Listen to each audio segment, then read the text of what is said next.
কি ভাবি, কোথায় গিয়েছিলে? এই ভাবি কেন বলছি রে? এখন ডিভোর্স হয়ে গেছে। আর জানিস তো স্বামীর খাতা থেকে নাম কেটে গেলে আয় বড় হয়ে যায়। ও তাই তো বলি, ভাবি এত চকচকে এলো কি করি?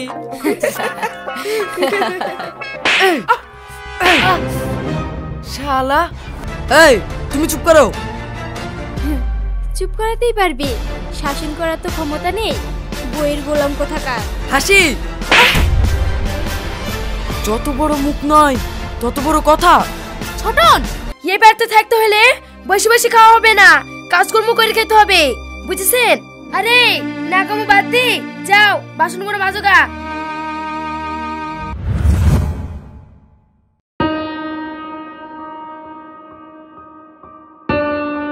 সেলিম, আজ যে সালিশি সভাটা ডাকা হয়েছে কিসের জন্য তুমি তো জানোই।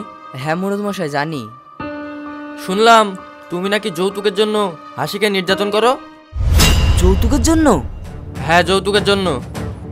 বিশ্বাস করেন মুরদ মশাই, ওরা সব মিথ্যা কথা বলেছে। মিথ্যে কি সত্যি আমি জানি না, কিন্তু অভিযোগটা হাসি, ওর মা, ওর ভাই সবাই তোমার নামেই করেছে। এসব আপনি কি বলছেন মুরদ মশাই?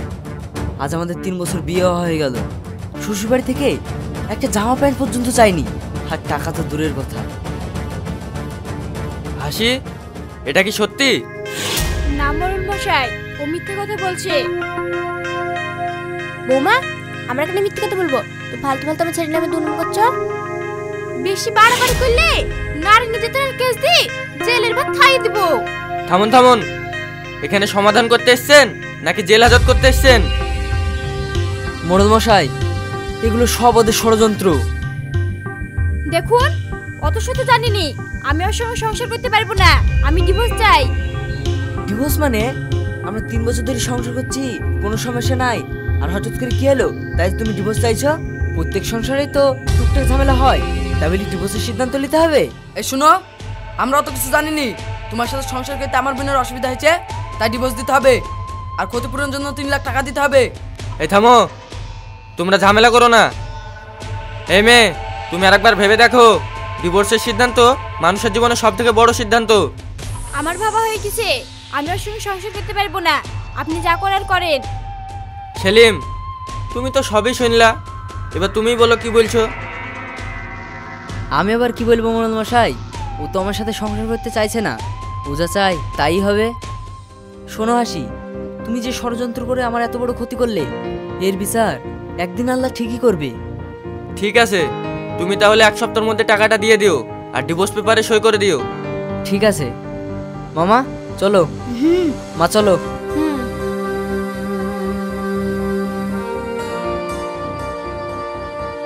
এই চ।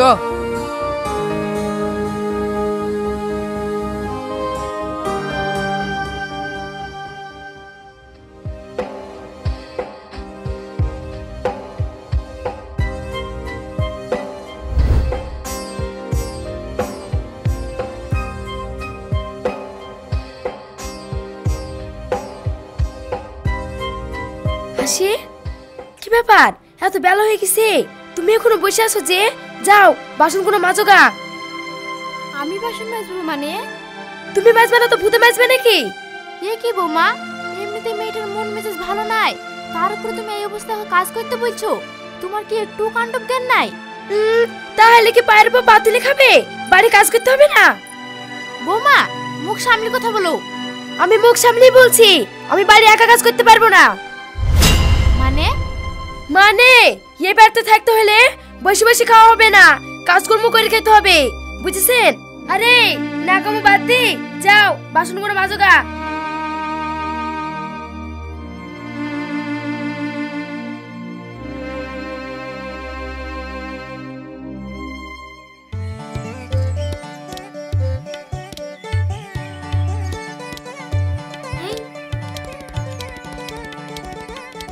কি গো, এত তাড়াতাড়ি চলে আসলো যে? হ্যাঁ গো, চলে আসলাম। সেলিমের বউটা ডিভোর্স হয়ে গেছে, বাড়িতে মন খারাপ করে বসছিল, তাই সাথে করে আসলাম। 2 দিন বেড়াক, মনটা ভালো হয়ে যাবে। ও সেলিম, তুমি চিন্তা করো না, ওর থেকে ভালো মেয়ে দেখি তোমার বিয়ে দিয়ে দেবো। আর বিয়ে বিয়ে জিনিসটা মন থেকে উঠে গেছে মামি। এই তুমি আর কাটা খেয়ে লবণ ছিটাও না তো, লাও যাও সেলিমকে ঘরে নিয়ে যাও। আসো বাপ আসো।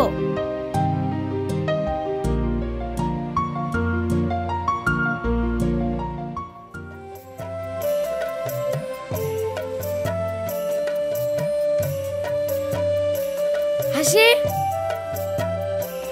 এখনো তোমার রান্না হয়নি? সকাল থেকে কি করছিলা? মার শরীরটা খারাপ করছিল তো, তাই একটু দেরি হয়ে গেল ভাবি। থাক আর নাকামো করতে হবে না। আরে এই শাড়িটা তুমি কোথায় পেলা? আমার চুড়িদার গলা কেচে দিয়েছি তো, তাই তোমার আলমারি থেকে নিয়েছি। তোমার সাহস তো কম না। আমার নতুন শাড়ি আমি এখন একদিনও পরিনি, আর তুমি আমার আলমারি খুলে আমার শাড়ি পরেছো। যাও এক্ষুনি খুলো গা। আর শুনো, আর কোনোদিন আমার জিনিসে হাত দিবা না। আমার ভুল হয়ে গেছে ভাবি, আমি এক্ষুনি খুলে দিচ্ছি। হুম।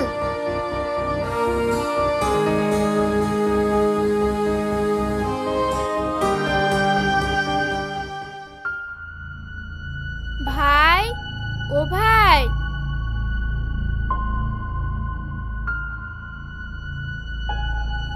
কি ব্যাপার? আজ তো ভাইয়ের খোঁজ, কি হয়েছে?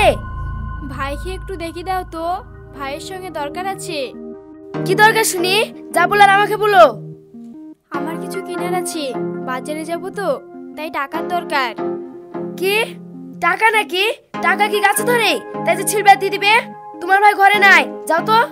ভাবি, আচ্ছা তুমি আমাকে সব সময় এরকম করো, আমি কি তোমাদের কাছে বোঝা হয়ে গেছি?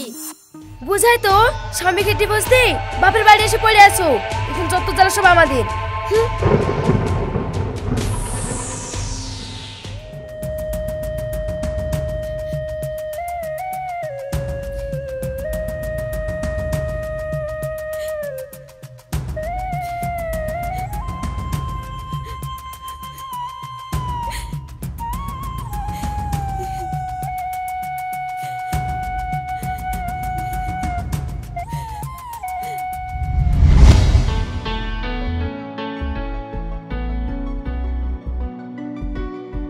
শুনছো? কি হলো? আমাকে 100 টাকা দাও তো।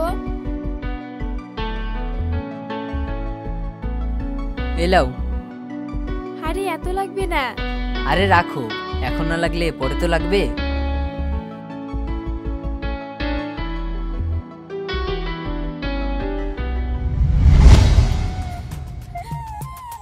না, আমাকে একটা কাজের ব্যবস্থা করতেই হবে। এইভাবে আর ভাবির অপমান আমি সহ্য করতে পারছি না।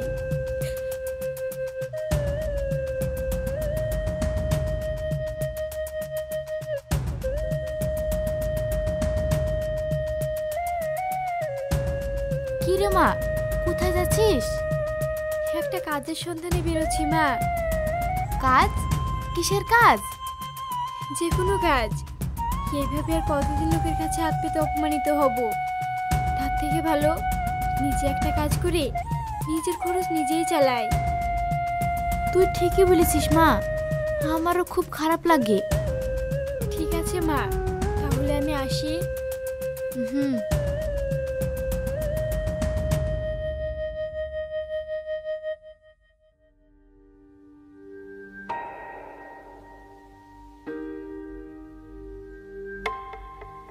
শুনুন, শোরুম মালিক টনি কোথায়? সেলিম? হাসি এখানে? আরে সেলিম বন্ধু যে, আয় আয় এদিকে আয়।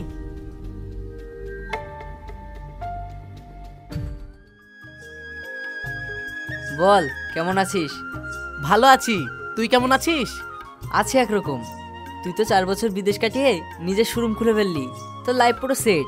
আর আমি নিজের এখনো বিজনেসই শুরু করতে পারলাম না। চিন্তা করিস না, তোরও হয়ে যাবে। শুনলাম তোর নাকি ডিভোর্স হয়ে গেছে। হ্যাঁ রে ভাই। কি পুরা কপাল আমার, তুই বিয়ে করলি, তোর বউটাকেও দেখা হলো না। আর বাড়ি এসে শুনলাম তোর নাকি ডিভোর্স হয়ে গেছে। তুই কেমন মেয়েকে বিয়ে করেছিলি যে তোর মতো ভালো ছেলের সাথে সংসার করতে পারলো না? কি আর বলবো বল, সবই কপাল। এখনকার মেয়েরা ভালোবাসা বোঝে না, ওদের কাছে টাকায় সব কিছু। ঠিকই বলেছিস, তার জন্য তো আমি কোনো মেয়েকে পাতা দিনি রে।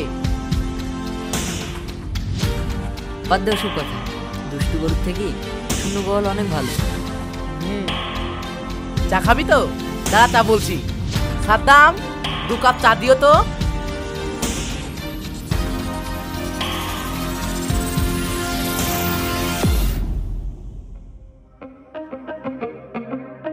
কি ভাবি, কোথায় গিয়েছিলে? এই ভাবি কেন বলছি রে, এখন ডিভোর্স হয়ে গেছে। আর জানিস তো স্বামীর খাতা থেকে নাম কেটে গেলে আয় বড় হয়ে যায়। ও তাই তো বলি, ভাবি এত চকচকে এলো কি করি?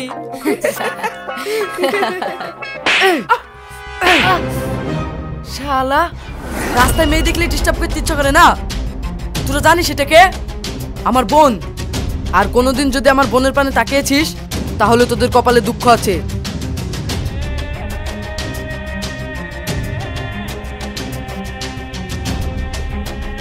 চাপ।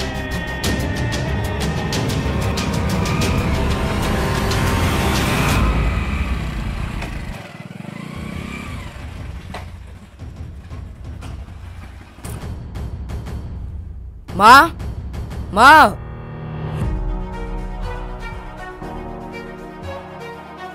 কি রে, কি হলো?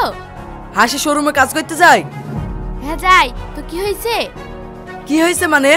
ও মেয়ে মানুষই শোরুমে কাজ করতে যায়, আমাদের মান সম্মান থাকবে? কিসের মান সম্মান? যেই বাড়িতে দুবেলা দুমুঠো খেতে দিয়ে 3 বেলা কথা শোনায়, ছোটখাটো বিষয় নিয়ে উঠতে বসতে অপমান করে, তখন তোমাদের মান সম্মানে লাগে না, তাই না? আর আমি স্বাধীনভাবে বাঁচবো বলে একটা কাজ জুটিয়েছি, অমনি তোমাদের মান সম্মানে লেগে গেছে। এই তুই এসব কি বলছিস? আমি তো কিছুই বুঝতে পারছি না। আমি আবার কি বলবো? তোমার বউকে জিজ্ঞাসা করো, তাহলে সব বুঝতে পারবে। আর আমি তো এখন এই পরিবারের বোঝা হয়ে গেছি। বোঝা যখন হয়ে গেছি, নিজের ভাবনা তো নিজেকেই ভাবতে হবে। বাবা, মহারানীর আবার কথা ফুটেছে দেখছি। এই তুমি চুপ করো। চুপ করাতেই পারবে, শাসন করার তো ক্ষমতা নেই। বইয়ের গোলাম কোথাকার। হাসি, যত বড় মুখ নয় তত বড় কথা। ছোটন, তুমি চুপ করো। ওর কপাল ভালো, ডিভোর্সের পর ওকে এই বাড়িতে থাকতে দিয়েছি, খেতে দিয়েছি। এই চলো। হাসি,